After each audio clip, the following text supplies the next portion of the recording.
今日係我哋最後一次喺呢度悼念雲福村嘅罹難者。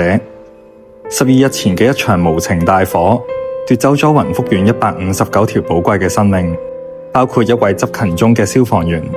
31人至今下落不明，全城悲痛。呢度嘅每一束花、每一支燭光、每一張摺紙，都代表住香港人嘅愛同思念。好多自發嘅應急物資站已經解散，災難亦被安置喺暫住居所。但係逝去嘅生命，邊個嚟安撫呢？12日過去啦，我哋依然冇聽到任何問責嘅聲音，冇人被繩之於法。死傷者嘅沉冤幾時先可以得雪呢？